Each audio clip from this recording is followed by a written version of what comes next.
అంతరిక్షంలోకి మనిషి పోతుండు గాని కొంతమంది అజ్ఞానులు మాత్రం ఇక మారే కాలం లేదులా. గదెట్ట అంటారా? ఈ ఛత్తీస్గఢ్ రాష్ట్రంలో అంట ఒక పిల్ల గాని పెళ్లి అయిందట. ఆ పిల్ల అని కాబట్టి మరి మందికి అయితే అనుకుంటారా? నిజంగానే పిల్ల అని పెళ్లి అయితే ఇక మరి ఎన్ని రోజులైనా పాడైపోను. మరి పిల్లలు మరి కాన్ పందలట్టు పాడై. ఆ కాన్ పందపోయేసరికి చుట్టుపక్కల నుంచి ఏమన్నారంటే ఏమా పిల్ల ఇన్ని రోజులాగా ఏం లేదు, సప్పు లేదు, సరిలేదు, ఏమా అని ఆయన ఏతిచ్చినట్టు అన్నారట.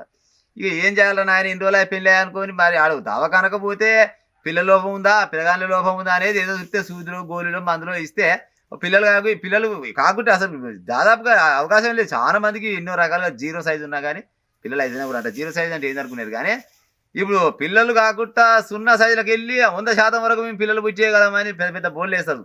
అంతే అవునా కాదా? అయితే ఏం చేసినట్ట పాడయ్యే డాక్టర్ కాడికి పోయిండో పోలేదో కానీ ఒక వైద్యుని కాడికి పోయినట్ట. మరి ఇంట్లో అయ్యమ్మకి చెప్పిండో మరి ఎట్లా పాడేదో కానీ వైద్యుని కాడికి పోయేసరికల్లా ఆ వైద్యుడు ఏం చేసినట్ట చిన్నగా అంజనం వేసుకొని చూసానట. జెర్సేపటి దాకా చేయి చూసి అని నొష్టికాయ చూసి చేయి చూసి నొష్టికాయ చూసి ఇటగా అట్టగా నీకు పిల్లలు పుట్టాలంటే ఒకే ఒక మార్గం ఉందని చెప్పిండట.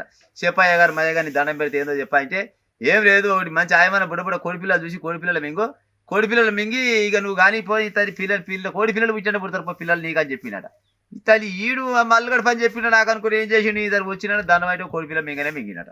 ఆ కోడిపిల్ల మింగితే కోడిపిల్ల పాడే గుత్తల పోతా అదిలా అది పోయి ఆడిదికనంటే ఆడ ఎటమాటం చేస్తే నీ తను ఏమో చేసిన కొన్ని పోయి పెద్ద దాకానికి వేసుకపోయారట.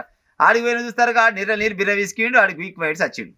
ఆ డాక్టర్ ఏం చేసిన పోస్ట్ మార్టం చేసినట్టు అసలు గిట్ట చచ్చిండు ఏం కథ అంటే కోడిపిల్ల చచ్చినట్టు ఆడు వ్యక్తి ఈయన దరిద్రం పాడైపోయి వీడు చచ్చిండు కానీ ఆ కోడిపిల్ల మాత్రం బతికే ఉందట. ఇక చూడు ఈ కథ గిట్టదలుగా పడ్డారు ఈ బాబాల కాడికి సాముల కాడికి, లేకపోతే ఆ టోపీలు పెట్టుకొని తిరుగుతారు కొంతమంది ఇసవంటోళ్ళు. ఏమైనా జనాల ముంచేందుకు ఏక నెంబర్ తలిగిరు.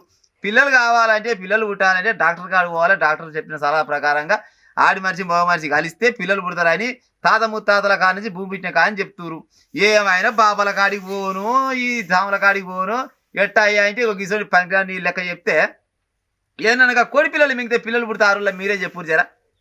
గసోటి సన్నాసులు తలగబడ్డారు కొంతమంది మూర్ఖంగా, ఎంత మూర్ఖంగా అంటే అంత మూర్ఖంగా తలగబడ్డారు. ఇకనన్నా మారితే జర నలుగురికి చెప్పుకుంటూ అనుకుంటుంది ఈ కోడి పిల్లలు కొంకనక్కలు పుడితే పిల్లలు పుడతారు నాయన నాకు అర్థం కాదు కానీ జనాలు అనుకుంటారు. ఛత్తీస్గఢ్లో పెద్ద వార్త అయిపోయింది. అదృశ్యం ఆ కోడిపిల్ల ఏ జన్మలో చేసుకునే పుణ్యం ఆ కోడిపిల్ల చేస్తూ నేను పుణ్యమాట. కానీ ఇక ఆడైతే పోయినోడు రాడు కానీ ఆ కోడిపిల్ల అయితే బతికిందంట. ఇక ఉంటా మరి ఇక గా పని చేయకూరు మా అమ్మ కానీ కావాలి ఒంటె బలం ఉండాలి, పిల్లల బలం ఉండాలి, దాకాన్లో పోవాలి గట్ట కానీ ఈ కోడిపిల్ల కొంకనక్కలు పుడితే పిల్లలు పుడతారు లేవు కోరే.